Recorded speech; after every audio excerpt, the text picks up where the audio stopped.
I'm trying to cross a busy road in India. It's 36 degrees and I'm surrounded by traffic and people. You've got auto rickshaws, cars, vans, trucks, they're all jostling for position. Market traders wheel trolleys up the same road, and there's even cattle grazing in the gutter.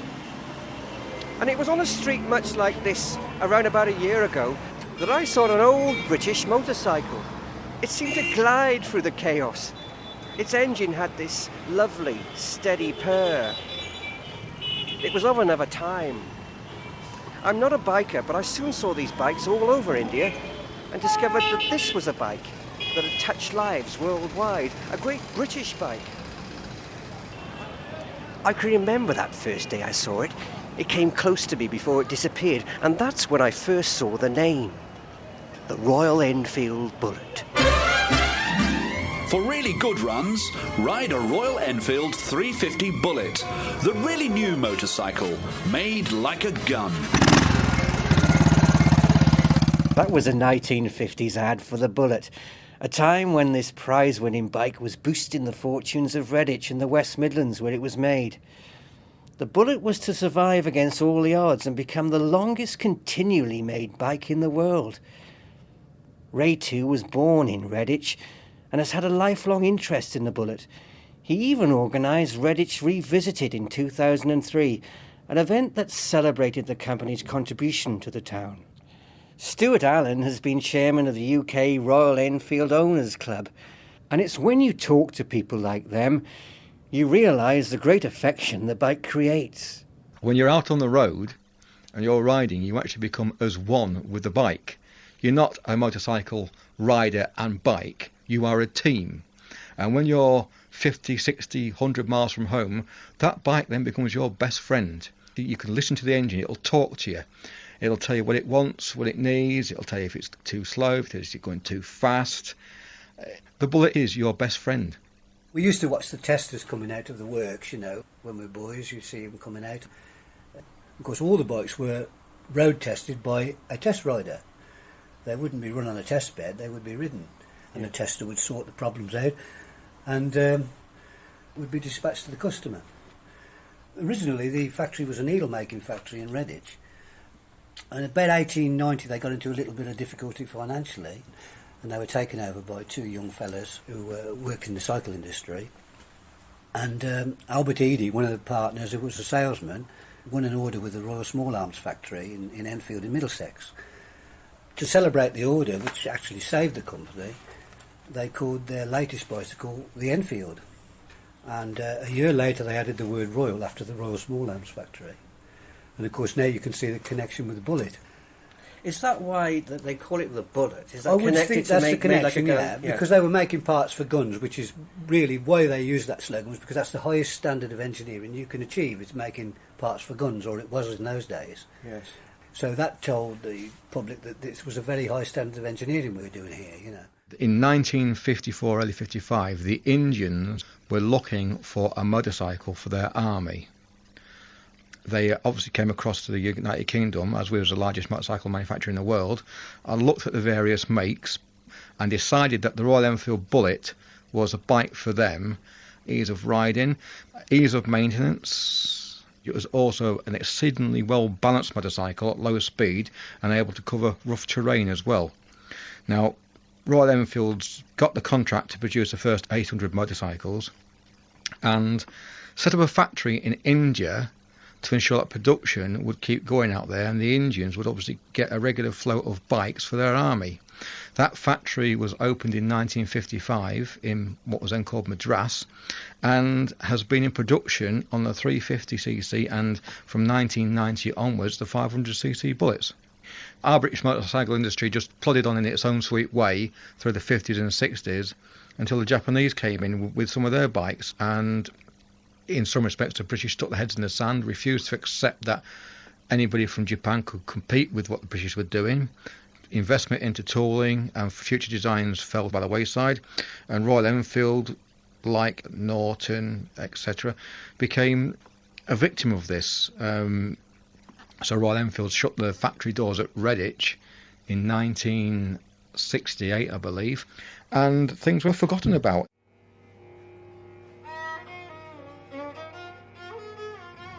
Stuart Allen, and before him, Ray 2. Sadly, like all British bikes, bullets were to disappear in Britain in the 1960s. But across the other side of the world, things would be different. These old British bullets, curvy with a big round headlight, low to the ground and solid, sometimes difficult to start, not even fast, were to be embraced by the Indian people. The Indian Army even used them to patrol the borders between India and Pakistan. My next stop was to see the place that the Bullet has called home for the last 50 years.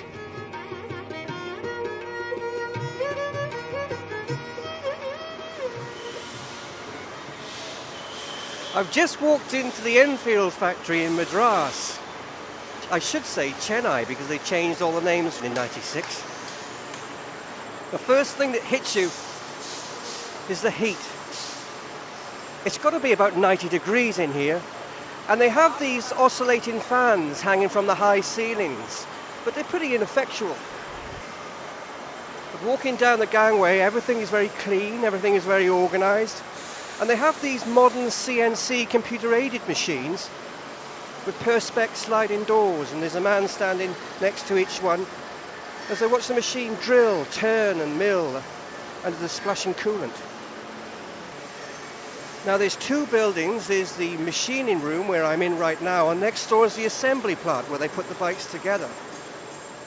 In the Enfield plant they make a new motorbike every 6 minutes. Pretty impressive. And export 2,000 a year. Ironically 600 to the UK.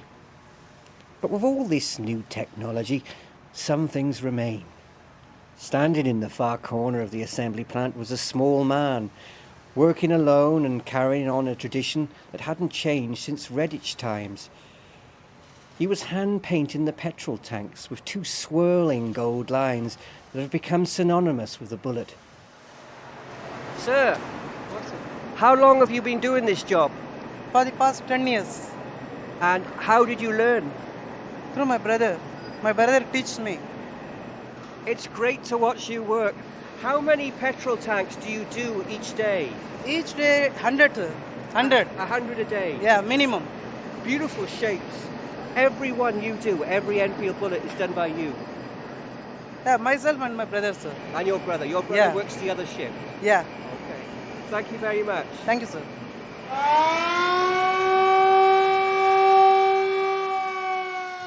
And so another shift ended at Enfield. Only this time on the other side of the world. Workers left in the late day sunshine in their blue overalls, and others came in for the change of shift. And it was time for me to go into the city. I wanted to see ordinary bikers using the Bullets in Chennai. It wasn't long before I met Jayanthi. So this is your Bullet? Yes, it is. How long have you owned the Bullet? The Bullet is now 3 months old, but I had a Bullet previously. So you love the Bullet? Yes, I do. And do you know the history of it? Do you know that it was once built in Britain? No, I'm not very sure about that. Or why do you like the Bullet so much? That's because I was initially riding a 100cc Bajaj, Kawasaki Bajaj, and it felt a little boring. I needed to move on, I needed to ride something which was more empowering, and needed to ride something which is more bigger in size and feel a little good when you're riding down, it shouldn't be a boring ride always. So. There are lots of bikes you could have bought, but was there any one reason why you bought this one? Because the engine beat is nice and it's just a little charming. The bike is very charming, that's it. You enjoy riding it? Yeah, I enjoy riding it. Now, if you don't mind me saying, yeah. you're not very tall. Uh-huh. Is this a good bike for someone who's not tall? Doesn't really matter, actually. It doesn't really matter. Okay. I've shortened the seats for my height. Oh, you shortened the seat? Yeah, I've custom-made the seats according to my comfort. And I do a little bit of weight training to manage the bike. It's a little heavy. Now, you have a ribbon on the handlebars there. Does that mean anything? That's a little bit of a gift from my mom. It is to prevent people casting eyes on my bike. Very wise. She offered me a ride on her bike. How heavy are you? About 11 stone. Do you have stone here? No, it's kilograms, is it? Kilo, yeah. 70 kilograms. Oh. Why, does that make a difference? Doesn't. I just asked, curious. Right. Yeah, I'll need to cut down on the bargees. That's it? Okay, so we're taking this little side street. It's a lovely bike. It looks great in the night, doesn't it? With the dashboard lit up. Yeah, of course. Do you feel quite safe on this bike? Very safe. Actually, the bike is very stable on the roads, unlike the lighter bikes. You somehow placed so well on the roads, you know, feel very gripped in, you know, stable. Yes. Yeah, it is. Yes. And strangely, if I get to ride another bike now, 100cc, feels like a toy. Feels like a toy. Yeah. I don't mind you facing front and looking where we're going. That's Okay. You must be a little scared. Yes, carry on. You want to end the ride? No, it's okay. Yeah, it feels really smooth. What do you do for a living? I'm a fitness instructor. Oh, I see. Yeah, I'm a personal trainer for people who want to enhance their fitness levels. Is that why you were asking about my weight? I guess it's one of the first things I ask people. Yeah. Do you find other people notice you when you're on this bike? You get a lot of eyes watching you. I get a lot of eyes watching me, but I get over it. I wear thick jackets on. I wear my denim jackets, and still they notice. Some are good because some come and say, "Cool, you ride a big bike." It was really nice meeting Jayanthi. Down the road, I heard another opinion on the bike. It takes guts to drive an Enfield, because I know for one that it's got a very notorious kickstart. Yes. And if you don't know that, you can't start it, and you can also tend to get a very, very nasty back kick. Oh, I see. It flicks back on you. Yeah. It hits the leg Yeah. or something. So people who own this bike, they are extremely possessive about this bike. And they have a bad leg? No, I mean they know. So if they want to give it to a friend of theirs, then he will not know how to start that bike. And they feel very proud that, it's like their baby and only they can start it and drive it and take it around. Can you start one? No.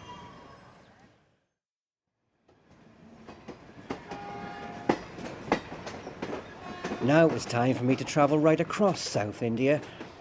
I boarded an old train for my journey to Calicut on the west coast in the province of Kerala. Adventure tourism is becoming big business in India, and many tour companies are using the Bullet to take people all over the country. I was travelling to Calicut to see Enduro India, a British company offering a 7-day bike adventure all around South India and raising money for charity. All, of course, on the Royal Enfield Bullet.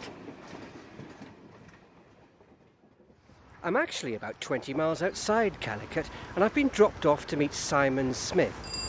Now, Simon is the founder and coordinator of Enduro, and he's going to take me up to one of the resting stops for the riders. Now, I've been told that Simon's a bit of a stickler for time, and there's no safe waiting place on the road, so I'm standing down in a small ravine. It's quite hot. There's no shelter. He did say 10 past.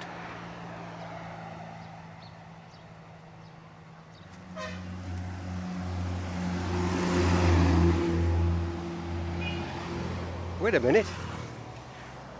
I can see something. This could be him. This could be him.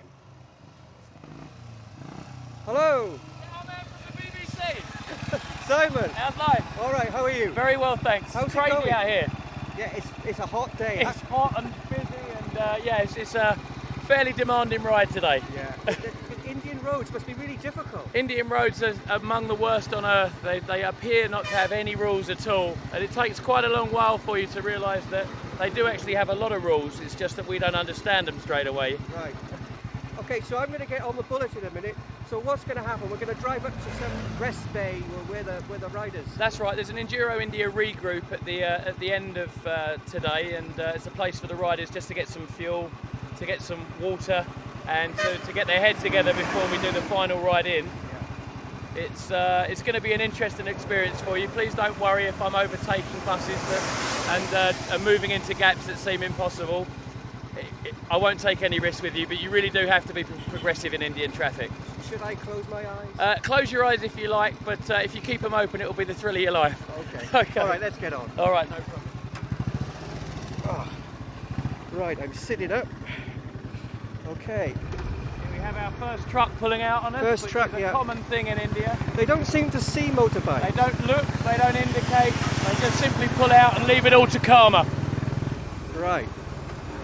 Maybe I should close my eyes.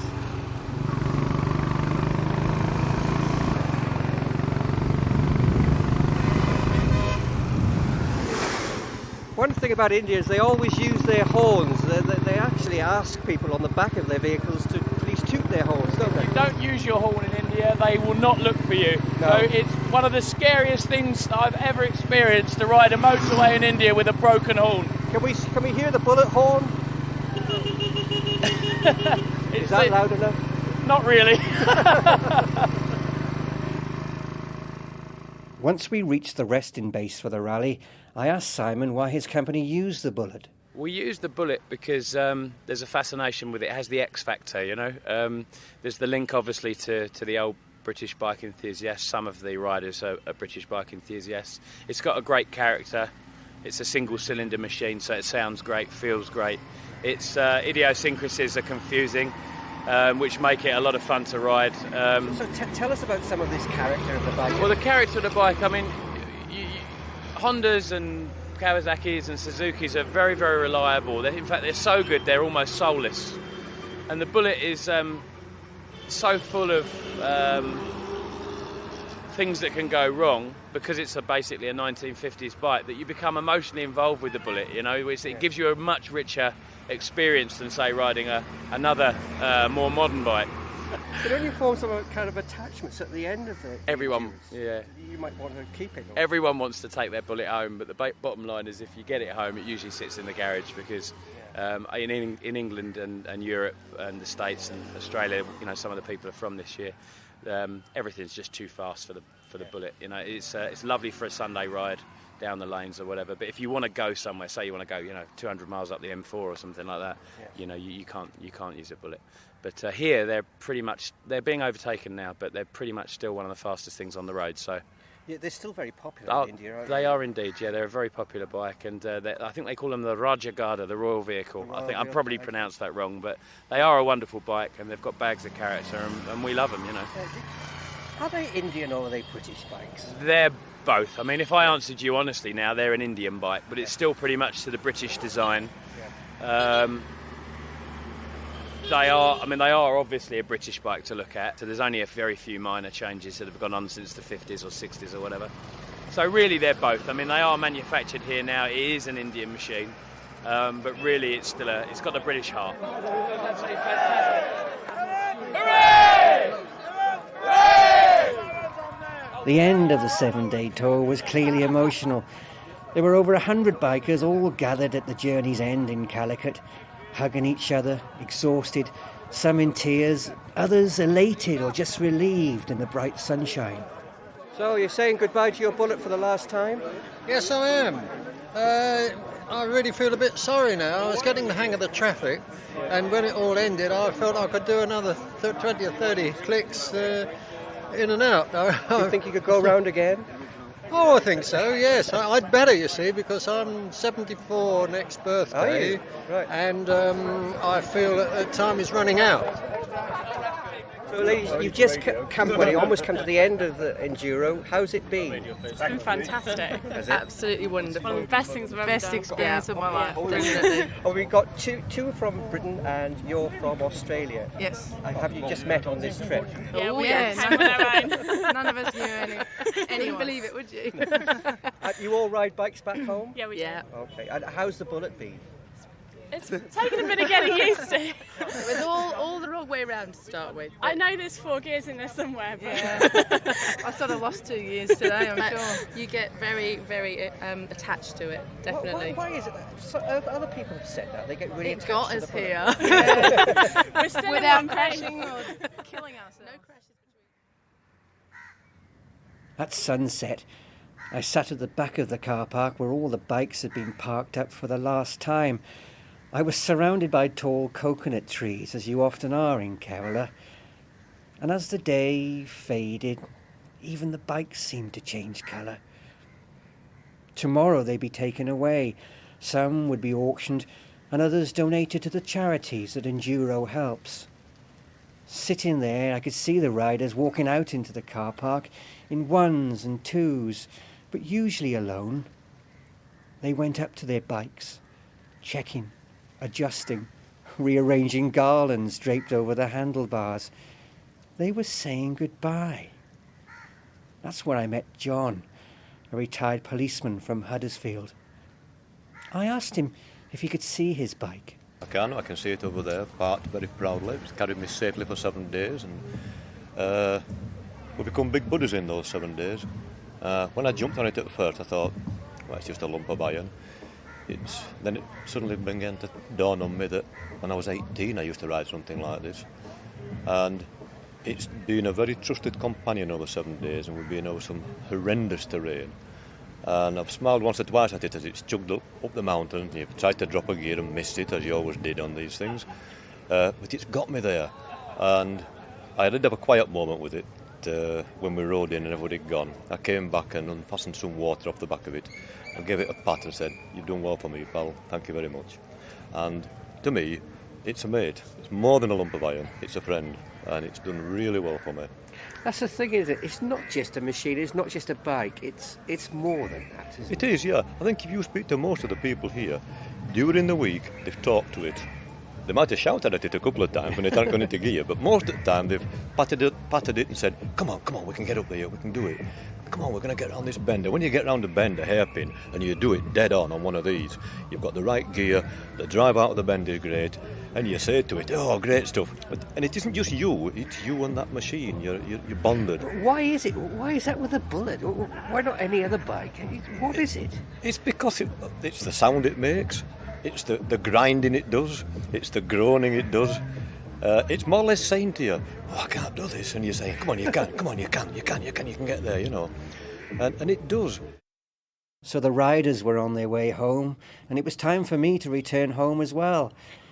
A campsite in Devon was my next stop, to meet a group of enthusiasts who still keep their Bullets on the road. The British section of the Royal Enfield Owners Club has been going now for some 4 years, something like that. I've been a member for 20, and they organise various events around the country.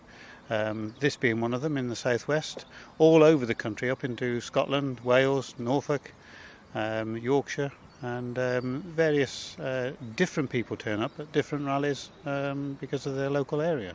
And what is it about particularly the Enfield Bullet? What makes that bike so special? It's special for me, I think mainly because it was my first bike that I ever started. I started my father's bike accidentally at the age of 9 or 10 in the garden after he'd come back from nights. And he was not best pleased, shall we say, and in those days I got a bit of a more than a clip round the ear hole. But after that, having bought my own Enfield, I never ever did start it that easy again. Well, we do rallies all the year, all mainly bank holidays, and they go all over the country. And there's no competition. There's no winning a cup or anything, or the best bike or anything. You just go out, and like today, they've gone off for a ride around, gone about 60 mile, and it's just an enjoyable weekend.